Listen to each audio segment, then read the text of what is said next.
Começando mais um Wowcast. Antes de apresentar a nossa convidada de hoje, eu quero agradecer vocês que estão comentando, participando. O último episódio foi um sucesso e a gente tá amando todos os comentários de vocês. Então, sempre dê um like, comenta se vocês estão gostando, quem vocês querem ver aqui. Mas o Marcelo vai dizer quem é a nossa convidada de hoje. A nossa convidada de hoje é muito especial, mas modelo, nutricionista, colunista, inclusive já escreveu pra gente, Mariana Goldfarb. Eu amei, gente, essa introdução. Obrigado por você estar aqui Amei com a tá gente. Aqui. Amei. Essa mulher tão potente que com certeza inspira outras mulheres e outras pessoas. Me inspira como homem e tenho certeza que inspira muitas mulheres. E eu acho que é sobre isso a inspiração. Lindos, obrigada. Me conta como tudo começou pra você na parte artística mesmo, na sua vida. Como que surgiu tudo? Eu não tenho nenhum domínio sobre a minha vida, eu acho. Eu tenho porque eu escolho de maneira consciente as ferramentas e os caminhos que eu vou seguir, só que tudo foi se apresentando pra mim de uma maneira muito natural. E eu acho que, na verdade, eu comecei a trabalhar como modelo há tanto tempo atrás, eu tinha, sei lá, meus 14 anos, porque eu queria minha independência financeira.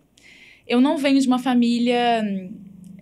eu venho de uma família classe média, estudei em excelentes colégios, mas não os melhores. Tive acesso a muita coisa, mas não ao que o nosso entorno estava acostumado, né? A classe mais alta. E eu vi alguns desempregos do meu pai.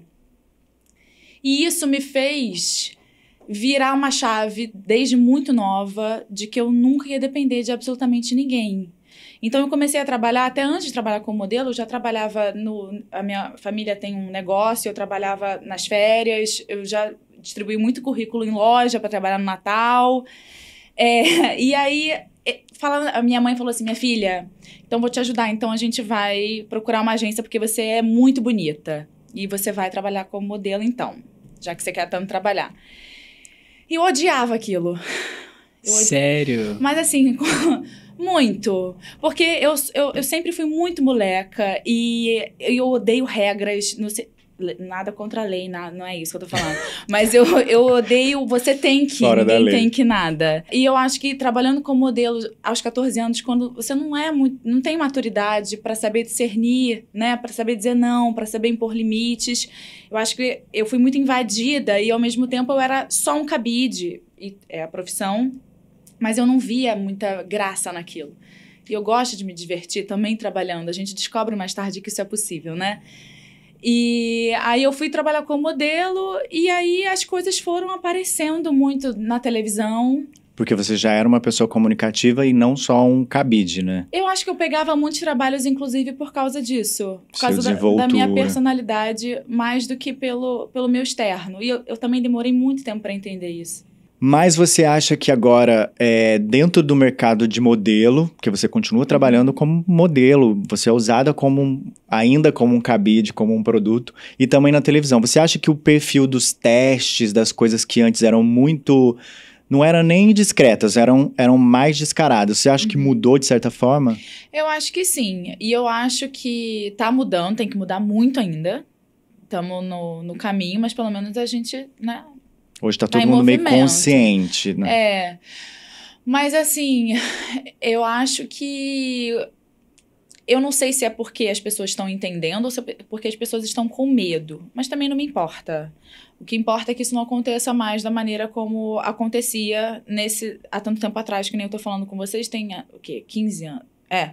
Eu tinha 18, eu tenho 34. Ih, gente, são quantos anos? Quase 14 anos. Eu não vou calcular, porque senão eu vou calcular a minha idade também. Tá tem 16 anos. Atrás. E não se falava disso também, não. Não era outro momento. Não se falava desse tipo de abuso, nada disso. Eu acho que isso também amedronta um pouco quem tem esse intuito de fazer, não fazer mais. Eu acho que a gente é muito inseguro. Verdade. A gente é muito inseguro. Eu acho que todos os nossos problemas vêm daí. Mas você falou que sua mãe falava que você era uma criança bonita. Você se sentia bonita com 14 anos? Olha, eu podia falar que não, eu sofria bullying. De fato, toda criança passou por isso em determinada fase. Infância, adolescência. Mas eu me achava assim... Eu parei de pedir desculpa também, ou então de pedir licença, ou então falar assim, não era tanto. Eu agora assumi um outro papel na minha vida, onde eu consigo olhar pra mim e reconhecer, claro, as fraquezas, mas também os meus pontos fortes, sabe? Eu me achava uma criança bonita aos 14. Eu tinha uma espinha, pele oleosa, mas assim... Regra básica, isso é regra básica. Mas sabia que era bonita. Sabia. Mas aí como que... Aí você começou a modelar e como é que foi galgando as coisas? Me viram num outdoor e aí me chamaram pra fazer o canal off. Maravilhoso. Eu lembro de você no canal. Na verdade, testes, né? E eu lembro que no teste, gente, olha isso, começou aí. Não, começou muito antes. Como modelo, eu já tinha sido assediada várias e inúmeras vezes. Mas no canal off, numa pesquisa, no teste, me perguntaram assim, e se tivesse outra menina? E se você... Como é que seria se aparecesse o seu peito? Alguma coisa assim, no teste. Eu falei, obrigada, até logo. E você tinha quantos anos nessa época? Eu tinha 18 anos, 18, 19. 18, 19, por aí. Abuso total.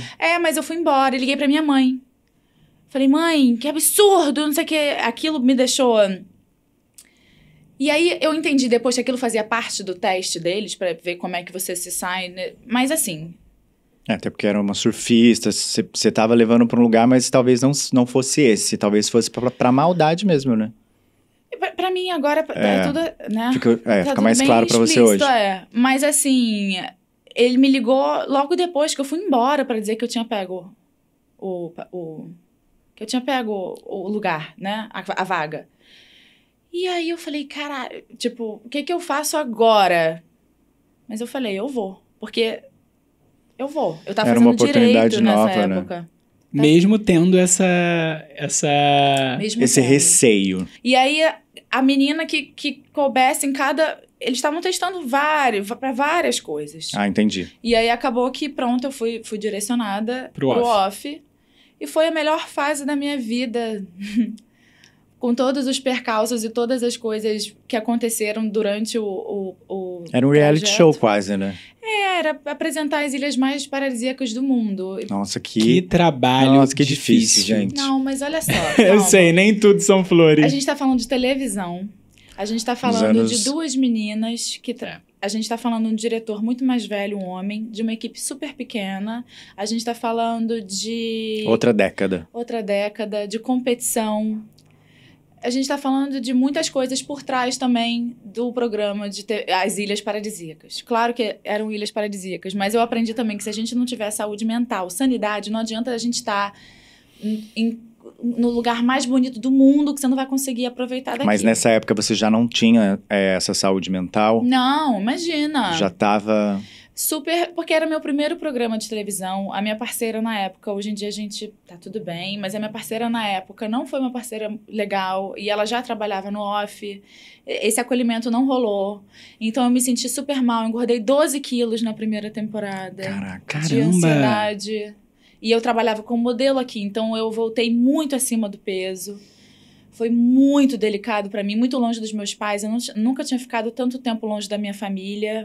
Eram 2 meses, quase 3 meses gravando. E é isso.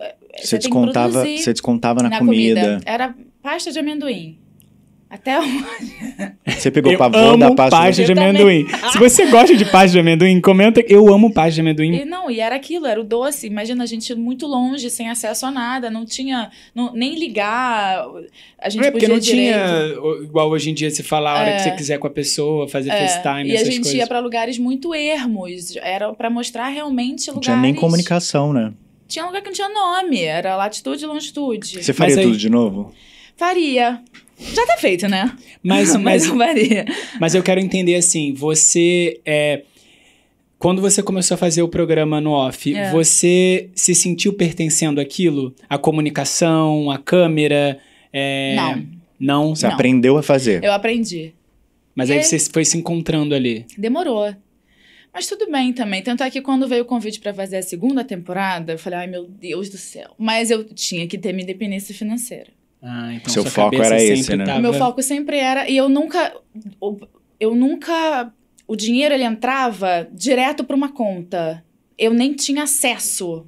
Porque eu escolhi não ter acesso. Então, eu lembro que eu coloquei logo de cara em Previdência Social, só podia mexer dali a 1 ano, por exemplo. Então, o meu primeiro carro, eu comprei... Você tinha quantos anos? Foi aí, eu tinha 19. Maravilhosa. É. E eu comprei exatamente o carro que eu queria, que era uma TR4 vermelha. Maravilhoso. Uma Pajeirinho, eu tive esse manual. carro. Eu adoro carro manual. E aí eu não tinha nem carteira quando eu comprei meu carro. Aliás, eu só tirei carteira 10 Aliás, anos eu ainda não depois. tenho. Aliás, eu ainda não tenho, eu tirei. estou... Mas Por isso que ela falou, vocês viram no começo que ela falou que ela não gosta de nada de regras. Não. Então... Ela é fora da lei, ela acabou de assumir Não, isso. eu fiz direito, eu sou super a favor, inclusive, da gente estudar direito o básico, na escola. E aí eu fui indo, aí a segunda temporada veio, eu fiz, comecei a trabalhar muito, muito, muito com modelo. Aí fui chamada pra Malhação, só que eu tava com um contrato fechado no off. Caramba. Você queria ter ido pra Malhação? Cara, não sei. Acho que esse se... Seria um risco a mais. Não, eu acho que ele não existe. Eu não penso muito no que não foi, o que poderia ter sido. Porque eu acho que ele não leva a gente... Se não era pra ser, não foi, me né? leva a lugar nenhum. Mas assim, eu ainda não fechei essa porta de atuação. Olha Ainda não aí. fechei. Eu acho que eu era tão insegura, eu tinha tanto medo de errar, e eu tinha tanto medo que os outros presenciassem esse erro, que eu Entendi. não me aventurei por áreas que são da minha vontade também. Falei Mas assim, faz parte da comunicação. Acho que talvez hoje você se arriscar nesse lugar seja mais seguro. eu tô mais foda-se. Pode falar isso? Pode. Eu A tô gente mais bota um foda-se. pi, mas pode. É, eu tô mais... Eu não sei se Mas isso eu acho que é mais uma preocupação do Com que os julgamento. outros vão pensar do julgamento do que você É, mesma. mas Que é, hoje mas você é já não tem externo. mais isso, né? eu tenho. Um pouco. Claro Acho que difícil sim. uma Bem pessoa menos, não ter isso. com terapia em dia, acho que é bem menos, né? Muita terapia, né, amor? Mas é muita. Não é pouca, não é uma vezinha por semana, não. Eu faço bastante. Não só terapia, mas eu vou para várias áreas tentando me descobrir, o que é ótimo, porque eu andei por vários lugares. Não todos, né? Porque eu não vou ser leviana nesse ponto, mas vários. E aí isso foi me dando... Acho que o tempo O tempo é rei. É sábio, O né? tempo é muito bom. Eu acho, Né? eu acho que o mercado hoje mudou justamente por conta da Acho que vem mudando. facilidade, Né? Vem mudando. mas mudou muito por conta da facilidade que você tem de provar as coisas. Sim. Hoje você vai fazer Sim. um teste ou qualquer coisa, ou vai fazer uma entrevista. Você pode gravar Você ali pode gravar e expor. e pode Sim. expor. Ou eu acho que a voz da pessoa hoje também tem a vez. Uhum. Ela é mais ouvida, mesmo que ela não tenha como provar, né? Eu acho que também a liberdade de falar, inclusive até falando de liberdade, o que é liberdade pra você hoje, Mari? Eu queria só aproveitar isso que o Marcelo falou, do falar, que a gente tem que tomar muito cuidado. Porque se a gente fala alguma coisa que não é verdade, a gente destrói toda uma causa. Se a gente vem à tona e fala uma coisa que não é verdade, que não aconteceu, a gente não está só sendo controverso para a nossa história, mas a gente está acabando com todo um movimento. Por isso, a responsabilidade na hora de expor causas verídicas, não só olhando no teu umbigo, mas pensando nas pessoas que estão no coletivo. Só queria falar sobre a importância disso, que tem muita gente que fala coisas que não procedem aí, acabam com anos de luta. Sem responsabilidade Sem nenhuma. responsabilidade nenhuma. Então, eu acho que a gente tem que só pensar nisso. Porque hoje em dia também fala quem quer e fala de qualquer maneira e fala pensando em si própria, enfim. Agora, o que é liberdade pra mim? Eu acho que é poder ser quem eu sou, de fato. Que eu ainda nem sei direito, porque eu tô descobrindo. 34 anos, gente. Tem um histórico aí pela frente. Mas eu acho que é isso. Eu acho que é poder ser quem eu sou, assim, na minha maneira pura, essência, espontânea de ser. Mas tem alguma coisa que ainda te aprisiona? Eu mesma, né? Nada externo nos aprisiona. Sim. Eu acho que as prisões são internas, pelo menos as mais significativas. E eu acho que eu mesma, quando tenho algumas crenças que não são nem minhas, que são às vezes da minha mãe, dos meus avós, das minhas antepassadas. Constelação familiar. Já fiz. É difícil Já fiz tirar essas tudo. prisões da gente, Mas né? é possível. Um exercício. Mas é possível. É possível. E aí a mágica acontece, sabe? Eu acho que quando a gente consegue ser uma que quebra aí as próximas virão de outra forma. Durante a sua carreira de modelo, tudo que na verdade você passou, inclusive dos abusos que você nem sabia que era abuso, depois você foi pra televisão, você acha que você teve que criar uma personagem para poder sobreviver dentro desse meio mais machista, mais de praxe ser abusada? Eu acho que a gente cria personagem o tempo todo. E eu acho que... eu não tava entendendo aquilo. Porque eu acho que o machismo, ele tá muito dentro de todos nós. E na hora, você não entende direito. Acho que o que eu entendi é que eu era feita pra meio que isso mesmo. Entendeu? Então... fazia parte do cada business, um tá no seu papel. E o homem era considerado homem porque ele era viril e porque ele chegava e te pegava. E aí a gente assistia isso nas novelas e nos filmes, que o homem, para ser considerado macho, era esse tipo de cara, mais agressivo e com uma abordagem mais violenta. Então eu acho que... é o padrão que as mulheres veem desde criança, né? a gente não entende. As pessoas já escreveram o nosso livro sem a gente ter escrito uma página. Isso não só a mulher, homem também. Vocês também têm... do lado daí, né, que não é o meu lugar de fala, mas um monte de coisas já assumidas que vocês têm que dar conta, sem vocês terem a noção do que vocês querem ou não. Para nós também, só que no nosso vai muito num lugar de castração. E muito num lugar de obediência, de submissão. E aí isso vai impossibilitando a gente de aprender os nossos limites, a dizer não. A gente não tem muita posse do nosso corpo. O nosso corpo foi feito para dar prazer, mas não para nos dar prazer. E eu acho que você entra justamente nessa ruptura de sentir isso e verbalizar, que é o que você está fazendo agora. Não é nada altruísta, é uma coisa realmente que tá me faz bem. E sobre o machismo, eu tenho pensamentos e atitudes super machistas. E visão super machista também em relação a como os homens têm que ser. Eu também tenho isso. Todo dia eu escolho lutar contra isso.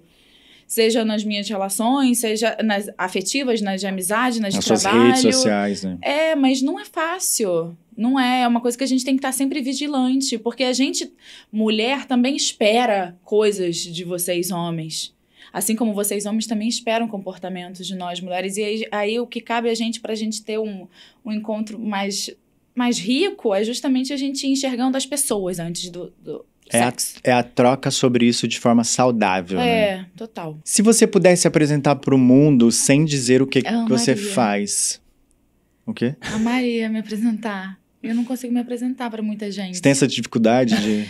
Tenho, porque as pessoas já têm um pré-julgamento. A gente já julga o tempo inteiro. E quando você é uma pessoa pública, as pessoas já têm um pré-julgamento seu. No nosso nicho, né? Porque tem muita gente que não sabe, mas é difícil se apresentar. Oi, tudo bem? Eu sou a Mariana. Entrevista de emprego, então, é só a maior dificuldade. Mas a gente tava falando lá fora, inclusive, fazendo esse gancho de como a gente se apresenta pro mundo. Você se coloca no lugar de que realmente você é uma mulher que é desejada. Mas em que momento você entende que você quer ser e que você não tá muito afim de ser? Depende da pessoa, né? Depende da pessoa, adora ser desejada, dependendo.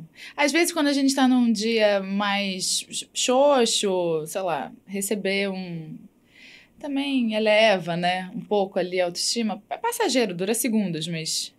porque não vem daí, não vem do externo.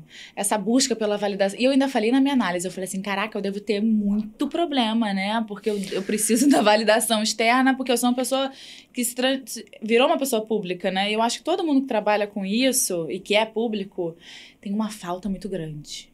Você sente essa falta ainda em você? Às vezes. Hoje, pode ser que amanhã, tô falando hoje, tá? Mas ser validada em que lugar, você diz? Validar em todos os lugares. Tipo, olha como você é inteligente, como você é bonita, como você... como você é bem-sucedida. Tudo isso são vozes externas. Mas se você não sente isso partindo realmente do teu cerne, isso não adianta nada. Isso é isso, ó. Passou. Agora eu preciso do outro elogio. Passou. Preciso do... E aí fica uma busca... Mas você acha que as redes sociais... ajudou isso a ficar mais potente na vida da gente hoje? Hoje em dia todo mundo trabalha com rede social. Até quem não trabalha com rede social trabalha com rede social. E a sua rede social, eu percebo que também faz parte de uma extensão da sua análise, né? Total. Porque tudo, na verdade, que você resolve, você passa pro outro para que o outro realmente, mulheres, homens, quem seja que esteja te assistindo, poder ter essa troca. Que eu acho que é o importante das redes sociais. É você ter a noção que você tem uma ferramenta e que você realmente tem que fazer jus àquela ferramenta, né? Não conseguiria fazer nada além. Eu acho que ia ser muito vazio para mim. Não julgo nenhum lugar. Todos os lugares são válidos nas redes sociais quando eles são positivos. Porque eu também acho que é muito problemático a questão das redes, né? Hoje eu acho que é bem mais problemática do que saudável. Por mais que você eduque o seu algoritmo, o seu conteúdo aparece para mim, provavelmente os conteúdos que você gosta, porque você doma o seu algoritmo. Mas aí quando você sai um pouquinho dali, você vai na lupinha ali, olhar na lupinha, você vê o lixo que é. Você que o diga, né, Bruno? Minha lupinha é perigosíssima. Ninguém pode ver minha lupinha. Morro de vergonha na minha lupinha. Quer saber a vida de alguém? No abre segredo, a lupinha dela, abre a lupinha. Pega o celular e pede pra olhar Nossa, a lupinha. Gente. Não, e o problema é que a gente tá... Esse tipo de conversa, às vezes é tão difícil ter fora de um lugar aqui de trabalho, por exemplo. Exatamente. A gente não, se a gente estivesse num restaurante, por exemplo... A gente teria. A gente já teria checado o telefone. Eu acho difícil. Checar o telefone? Dá uma checada sim, mas esse papo que a gente tá tendo, a gente teria numa mesa tranquilamente. Em mesas de amigos... checar o telefone? Será? Até date, assim, sei lá. Eu acho que a gente tá raramente. Você sente que você consome muito? Eu sinto que eu consumo muito. Muito, tipo, quantas horas por dia você acha? Eu não quero nem Você nem abre lá o negocinho, né? Eu nem né? faço essa porra dessa pergunta.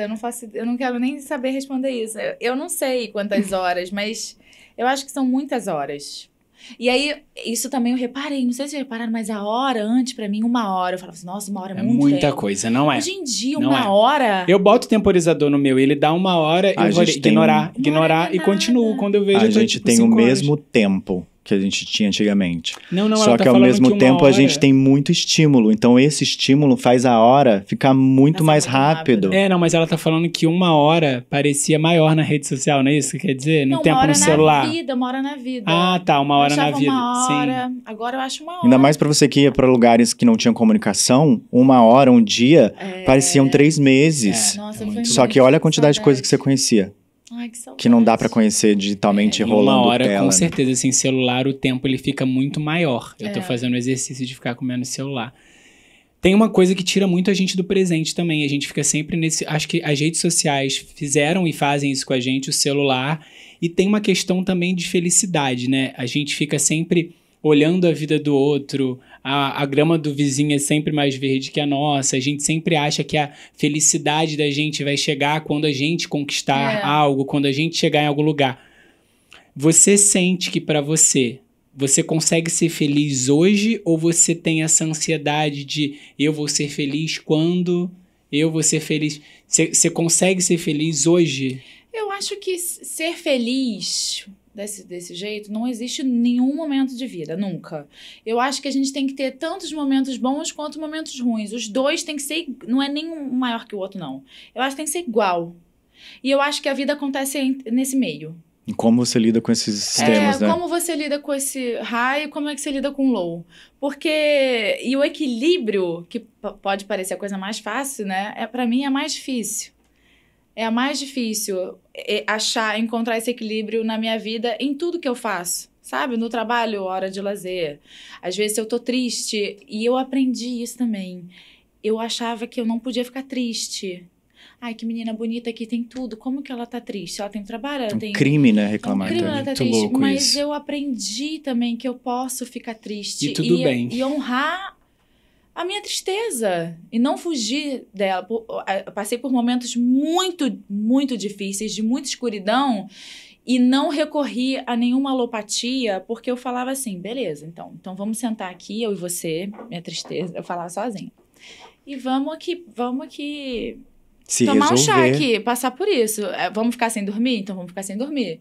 E foram várias noites. Sério? Várias, mas... E você acolhia sua tristeza dessa forma? Sem sair de casa, muitas vezes. O trabalho era muito difícil,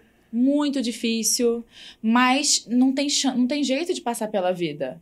Anestesiada eu não quero passar.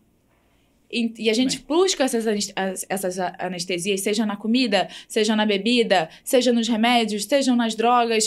Assim, tem um universo de anestesia. Shopping, Total. sexo, sei lá, pode uma coisa infinita. Sim. Eu não queria passar por... Eu queria sentir. E eu acho que quando a gente sente, a gente tá vivo. Então, pra existir alegria, tem que existir a tristeza. Tem que haver. Porque ninguém é alegre 100% do Não. dia. 100% do dia talvez seja, mas no dia seguinte pode ser 100% triste. E é como a gente lida com isso. Inclusive, eu já levei isso pra terapia, que acho que as primeiras coisas que eu levei quando eu comecei a fazer terapia, que eu já comecei bem mais maduro e não velho, ele falou pra mim, por que você acha que você é ansioso ou você é inquieto, sendo que isso, na verdade, é o equilíbrio?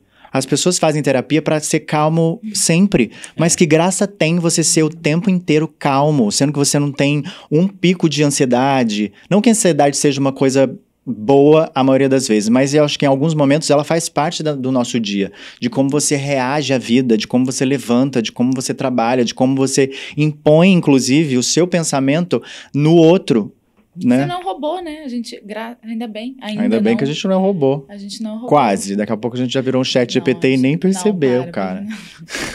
Eu já fiquei nessa busca insana até hoje ainda eu fico nessa busca insana de estar tranquilo na minha maior Eu parte já desisti do tempo, disso, cara. sabe? Tipo, Real, assim. Eu acho que a falar. gente pode se ajudar. Desculpa, eu te interrompi. Não, é que eu ia com Deus agora. Fala. Não, Esse é que, um por assunto exemplo, que a gente vai com Deus também. eu não tomo muito café, eu amo café, eu tomo só uma xícara por dia pra não ter ansiedade. Eu medito todos os dias de manhã e à noite pra não ter ansiedade.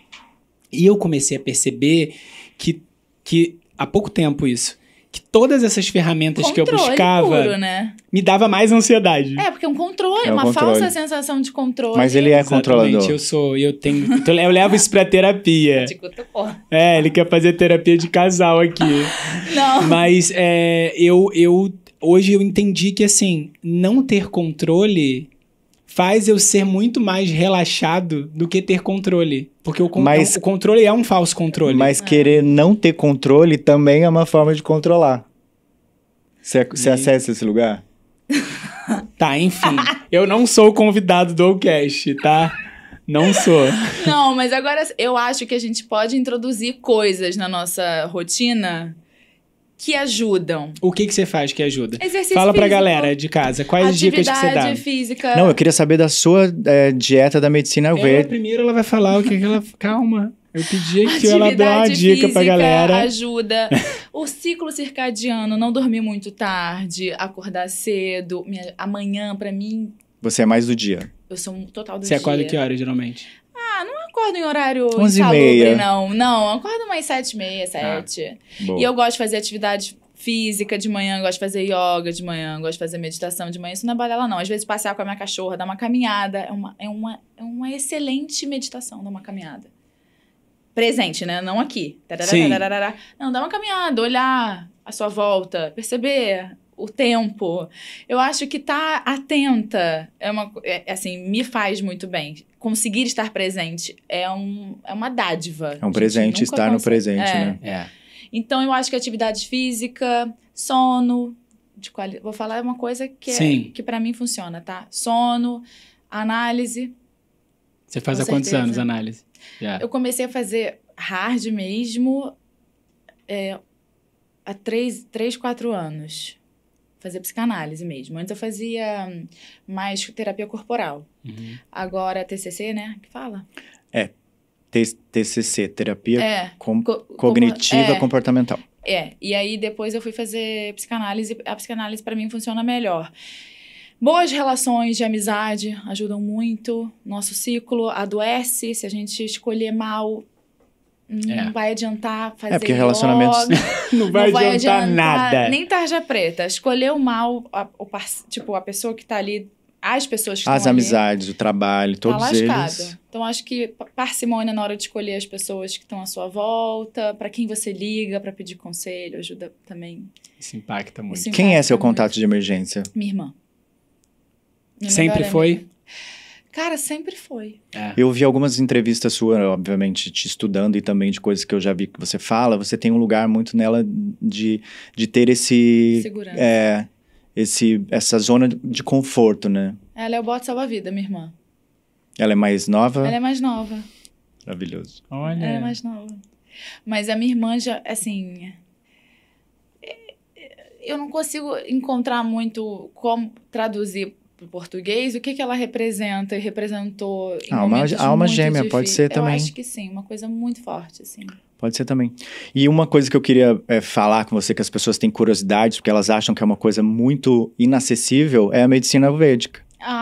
Pra mim... Ayurveda, não é Ayurveda? Ayurvédica, medicina ayurvédica ou Ayurveda. Tipo, pode ser dos dois jeitos. Que a gente, inclusive, você estava falando da lista de coisas que te fazem não pirar, né? Dar uma desopilada. A nutrição é uma delas também, né? Para você. É que nutrição eu enxergo de uma maneira muito holística. É justamente isso. O que eu escolho ler, o que eu escolho ouvir, qual podcast que eu escolho escutar, qual livro que eu escolho pegar para folhear. Então, eu acho que para ler, né? Então, eu acho que a nutrição não passa só pelo prato de comida. A gente se alimenta de tudo o tempo inteiro. Eu comecei também, por exemplo... É uma palhaçada eu falar isso, tá? Mas eu comecei a ficar uma pessoa que aprecia arte. Eu não entendo bulhufas. Não entendo absolutamente nada. Mas eu comecei a ficar uma pessoa que aprecia... Porque você também... Botar o olho... Você conseguir enxergar a beleza naquilo... Faz Gente...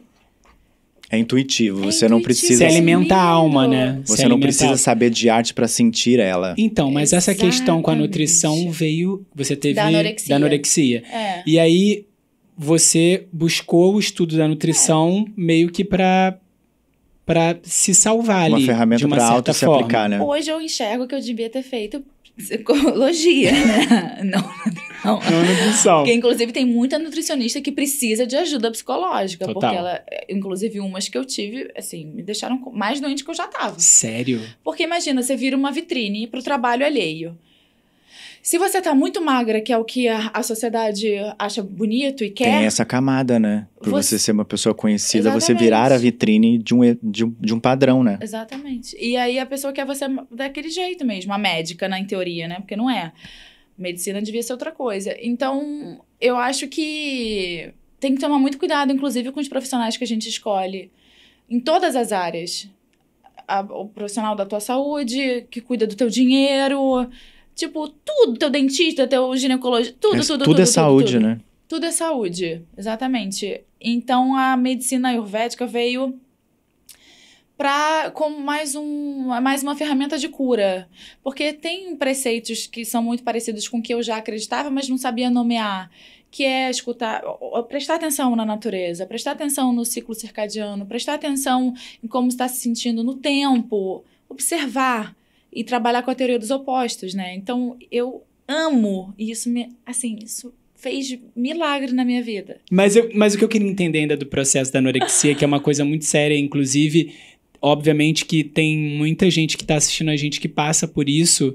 Eu fui obeso e não passei pela anorexia, passei por um outro transtorno, né? E é uma coisa muito séria, assim. E eu acabo lutando com isso até hoje na minha vida. Eu já emagreci tem... Sei lá, acho que já tem uns 15 anos que eu consegui chegar no peso ideal pra mim, não que queriam que eu tivesse, mas eu ainda tenho um problema com a alimentação ainda, no sentido de eu sou muito neurótico com o que eu vou colocar pra dentro do meu corpo. Então, assim, se não faz bem pra mim, eu não como, sabe? Eu sou meio radical, assim, ainda tô um pouco... Melhorei muito, Marcelo sabe. É bem radical. Mas quando a gente casou, coitado, ele sofreu, tipo assim, você não vai comer isso industrializado. Pra mim foi ótimo, porque aí eu saí de uma dieta completamente doida.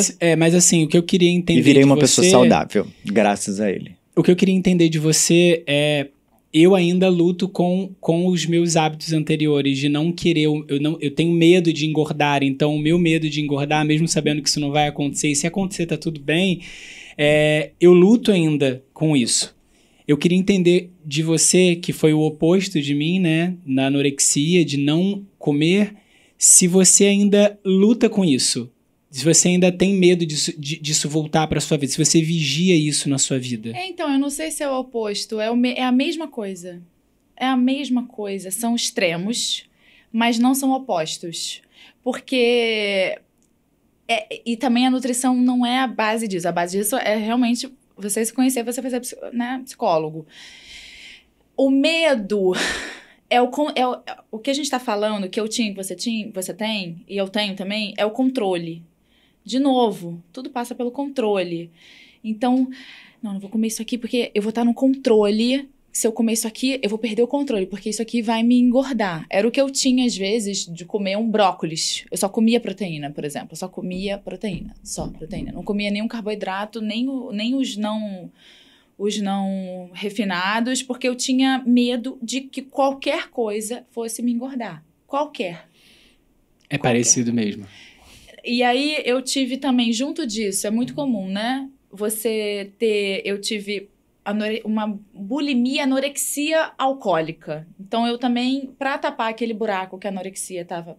Que não era anorexia, né? Ela só tava evidenciando um buraco. Ela é só um sintoma. Ela é só um sintoma. Eu bebia.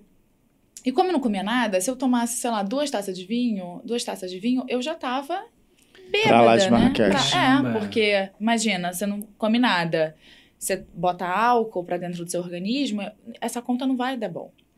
E aí eu tive alguns episódios de vomitar tudo, de propósito, enfiar o dedo na goela. Então, assim, eu acho que pra mim, a anorexia veio num momento onde eu não tinha controle de nada na minha vida. A única coisa que eu controlava era isso. Era a única coisa que eu sabia, tipo, era isso. Eu achava, né? Porque não tem nada a ver. E aí, isso aconteceu de uma forma aguda, crítica, durante uns 6, 7 meses. E depois disso, eu fui procurar ajuda. Foi quando eu entrei na minha outra terapia. E as pessoas à minha volta, era muito louco, porque... Quanto mais magra eu tava, mais campanha eu fechava. Quanto mais magra eu tava, mais amada, supostamente, eu era. A máquina fazia você ser então, isso. Eu falava assim, gente, todo ser humano, a gente pode falar que a gente quer poder, que a gente quer fama, que a gente quer dinheiro, mas na verdade, gente, todo mundo quer ser amado, quer ser aceito. Essa é a verdade. Não importa o ciclo social, não importa o nível de escolaridade, não importa nada disso. A gente quer ser amado, quer ser aceito. Então, quando eu recebi aquela enxurrada de elogios pelo meu externo, e eu estava muito doente, de dar teto na academia, de cair depois de fazer uma atividade física, claro, sem força nenhuma. Você tinha teto preto? Tive alguns episódios de teto preto também, na rua.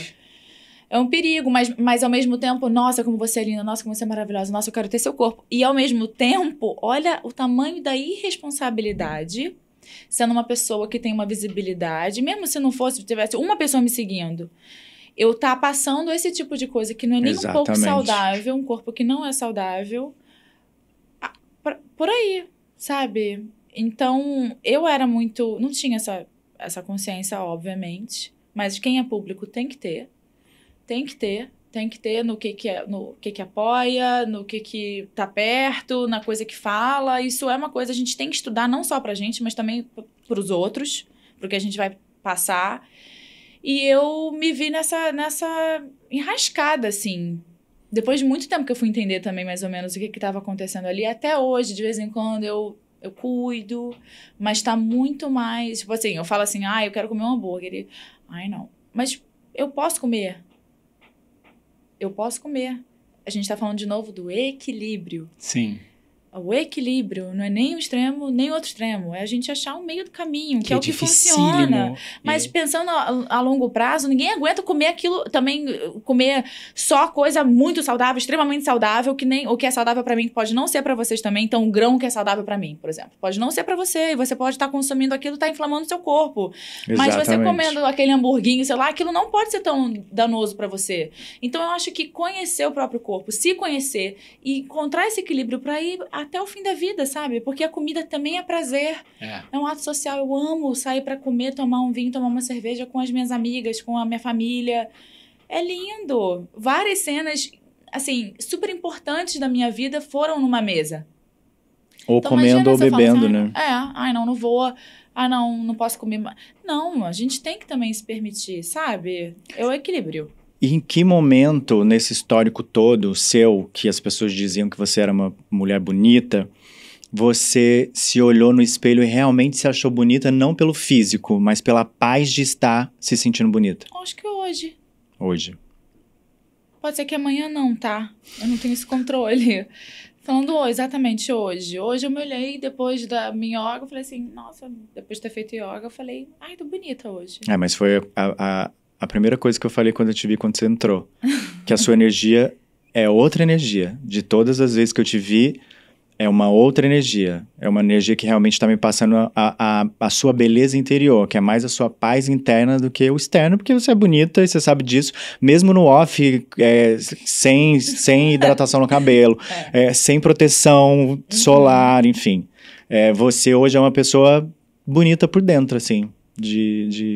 Eu consigo ver isso. Obrigada. Eu sou o fofo do podcast, gente. Ou eu choro, ou eu falo uma coisinha assim, eu sou fofo. Fico chocado com a Viu? fofura. E as pessoas acham que eu sou uma mentira nas redes. Marcelo.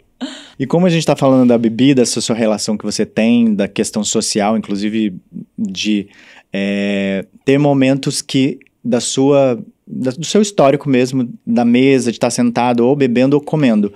É muito louco porque eu tava lendo hoje que a geração Z, 40% deles não bebem. Então, eu vi sobre isso também. Então, eu acho que, de novo, eu vou bater na tecla do equilíbrio para sempre aqui.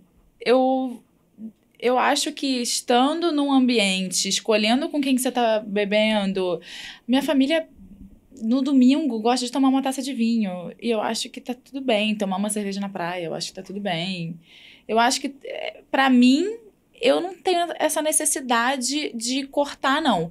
De fato, depois de uma idade, o álcool bate diferente. Sim. Eu sinto Super. no dia seguinte, Nossa, ressaca às vezes, é um gente, parece chikungunya. que eu tô com dengue, assim.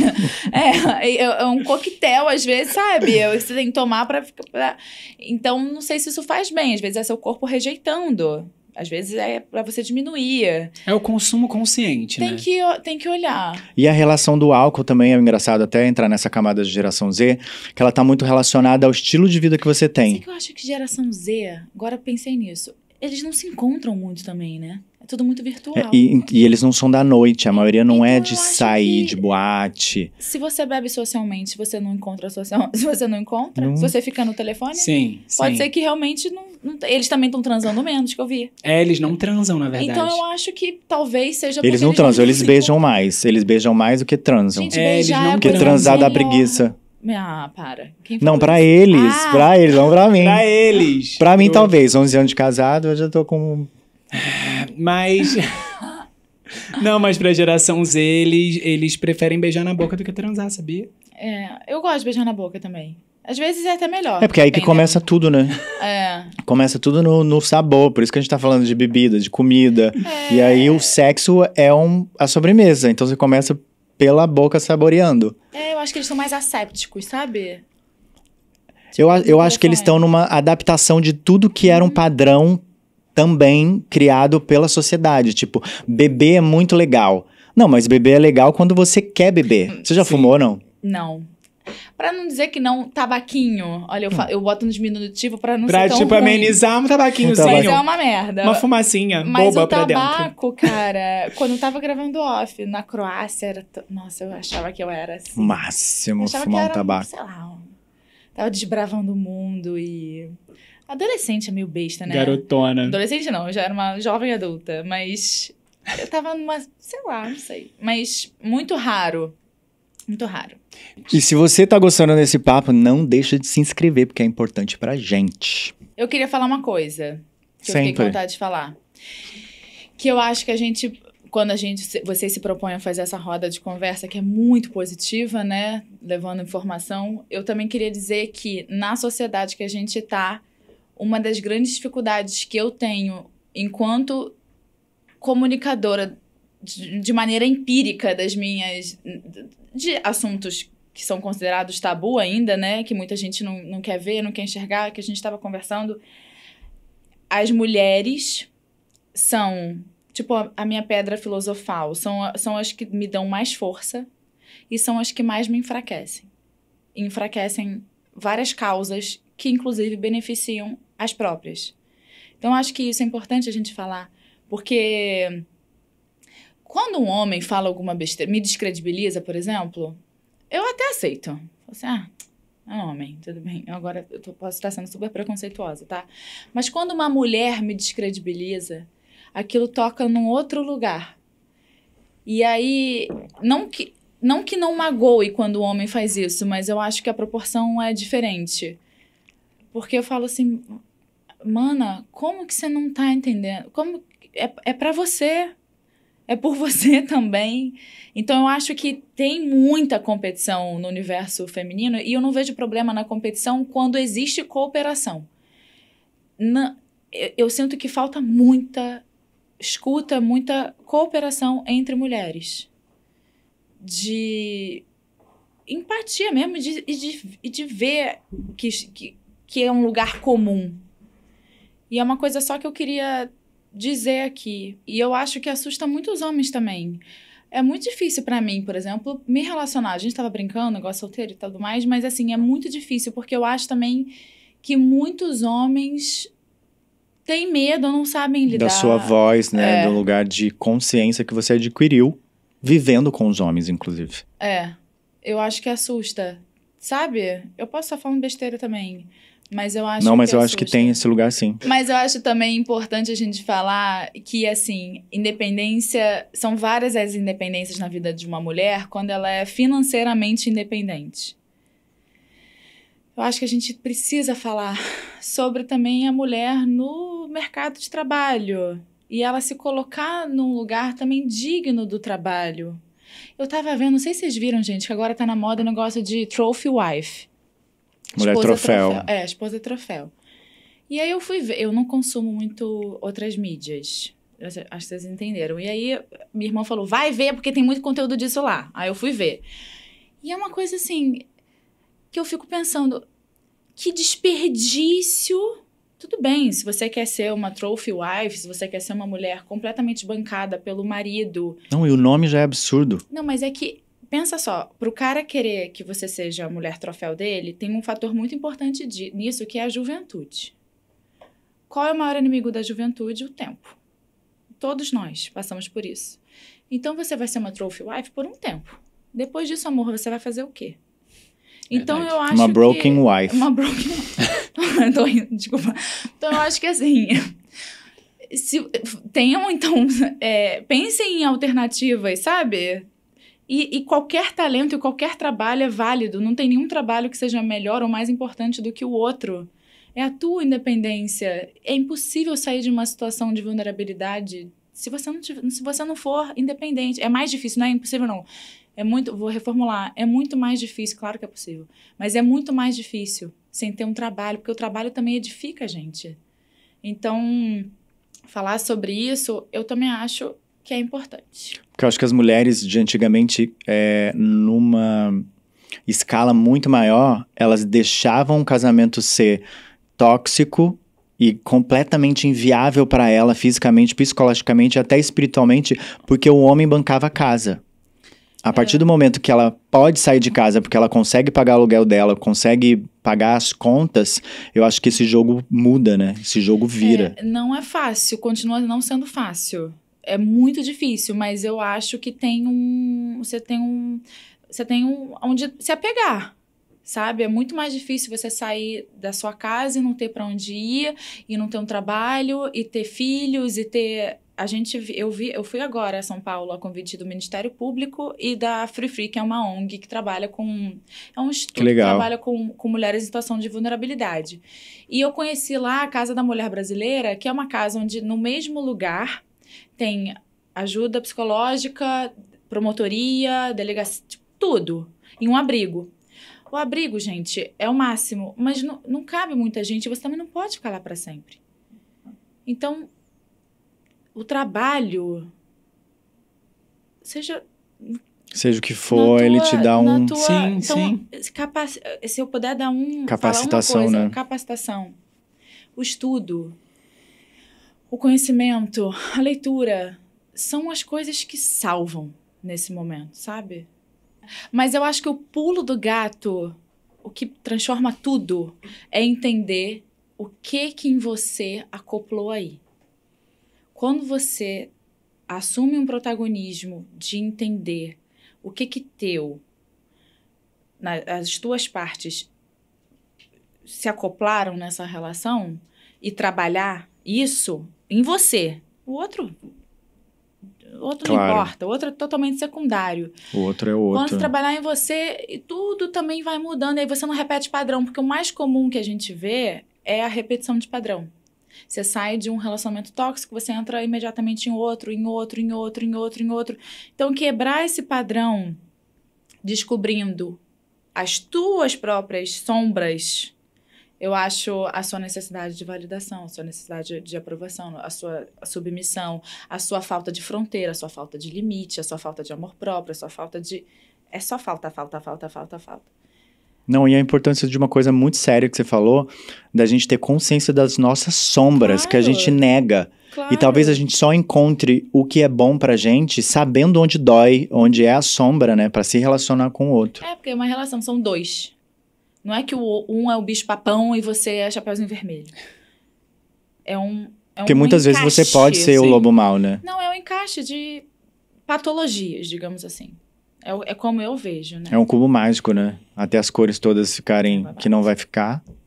Falando em escuridão, em sombra, em luz, como é que você faz pra cuidar da sua espiritualidade, da sua mente? Eu vou em tudo, amor. Foi em todos. Eu gosto... Assim, eu rezo, mas eu gosto de um tambor. Eu gosto. Eu gosto de um pé no chão. A sua espiritualidade, então, é mais a terra. Eu gosto de uma coisa assim, bastante. Eu já andei, ayahuasca, rapé. Já tomou rapé eu ayahuasca? faço bastante. Já tomou? tomei, O rapé, já consagrei ayahuasca. Rapé eu faço tô bastante. sendo seduzido, mas ainda... Eu não tenho coragem, menor coragem. Não. Zero.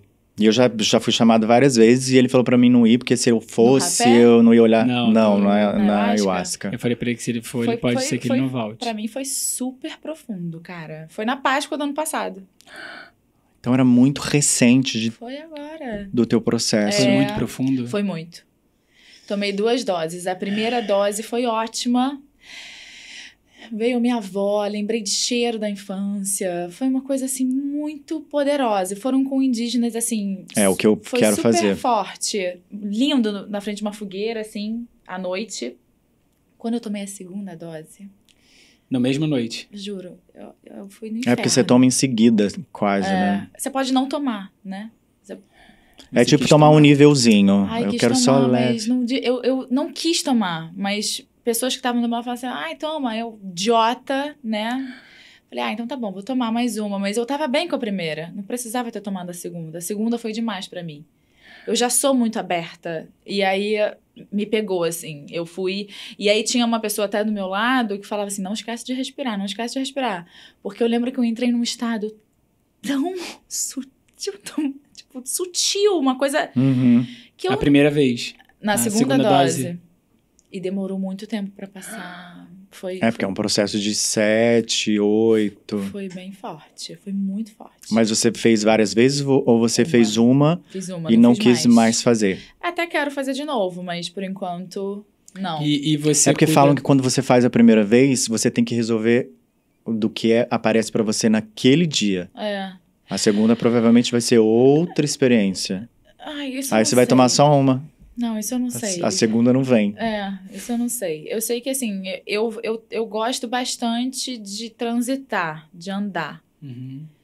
Eu também. Bruno, acho que a única limitação dele é essa, mas eu sou aberto. Só que a gente que é muito aberto com o universo, o impacto e a porrada é muito maior. Muito maior. É muito maior.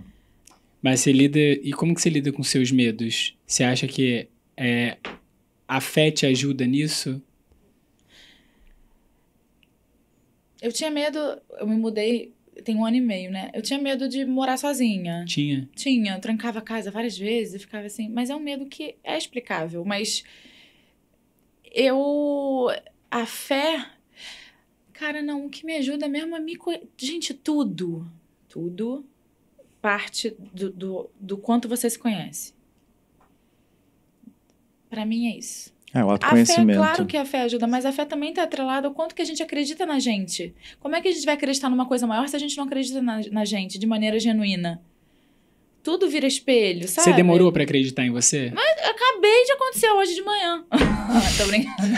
Acabei de acreditar em mim nesse podcast. Nesse podcast. Foi agora, sentado aqui, menino. São momentos, eu acho. É. Tudo vai sendo construído pra isso. E a gente bota muita pressão na vida, né? A vida às vezes dá certo, às vezes dá errado, dá certo, dá errado, e muitas vezes vai dar certo e muitas vezes vai dar errado. E aí a gente fica nessa busca de felicidade, enfim, aí é outra camada. Você se perdoa? Sim. Fácil? Não. Não? É um processo pra você se perdoar Sim. de coisas que você fez, de Sim. decisões que você tomou? Sim. Hoje tá melhor. Hoje tá melhor. É, né? A gente só consegue tomar atitudes de onde a gente consegue enxergar. Não tem como eu querer ter tomado uma atitude na minha vida no passado se eu só enxergava até ali. Sim, não era E eu expandido. também não fico voltando, não. Isso é importante. Não fico. Porque o Não tempo é adianta não. linear e eu tenho falado muito... Go, né? Eu tenho falado muito sobre o tempo. A percepção do tempo com a maturidade, você começa a entender. Eu não sei se por intuição, porque você talvez esteja se conectando a coisas que a gente acredita, né? De ter o chakra aberto para isso, de que o tempo realmente ele é linear. Se você olhar para trás, ele não existe mais. E para frente também não. Então, o que a gente às vezes julga que é determinado pelos nossos antepassados, que a gente tem isso também, né? De fazer constelação, talvez não seja. Talvez seja o que você tem que aprender hoje. Não é a escassez ou a falta de alguma coisa. Meu avô passou por isso. Não necessariamente. É um exercício. Fica enraizado no DNA. Fica. Bom, a gente vai para uma dinâmica agora, Tá. que a gente vai falar uma frase e você vai falar uma palavra, tá? Que venha na sua Ai, meu mente Deus. de qualquer Venha jeito. rápido. Tá bom. Uma memória da infância que te faz sorrir até hoje. Eu bebi a água da piscina, do mar, que eu queria que a água toda cabesse em mim. Eu tô indo pra perguntar por quê.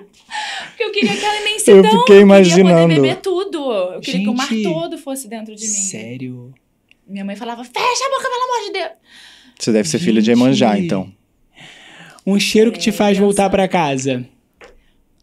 Ai, cheiro do arroz, né? Fazendo arroz. Fresco. É, Um filme que é sua vida. Amor Sem Fronteiras. Veio rápido, né?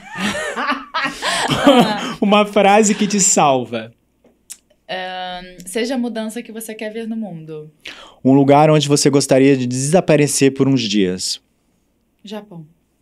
Um arrependimento. Não tenho. Agora olhando para essa câmera ali. Se você pudesse deixar uma carta de despedida para essa Mariana de hoje, que carta seria essa? Se eu pudesse deixar uma carta de despedida... Para Mariana essa de Mariana de... Mas eu tô gostando dela. Então, mas Não, ela... mas vai se essa despedir antes dela. dessa. Confia. Confia no processo. Um bilhete. Confia no processo. Nossa, se eu tivesse confiado no processo desde antes, a gente desconfia muito. Que é o que eu te falo. É o tempo. A gente não respeita o tempo. E o tempo tá linkado ao processo. Acreditar que aquilo que você tá vivendo naquele dia não é sobre o tempo, é sobre o Exatamente. processo. E a vida acontece no processo. Gente, se vocês gostaram desse episódio maravilhoso, comentem aqui embaixo. Mari, obrigado. Obrigado. Obrigada a você. Amamos. Amém. Concluímos Sua que a vida é presença. isso, gente. Que delícia. Uma foi troca maravilhoso. maravilhosa sobre tudo. Se inscreve, participa nas redes da gente, não deixa de se inscrever. E a gente está terminando mais um Ocast em parceria com o Estúdio CB. Um beijo e até a próxima semana. Até semana que Beijo. vem.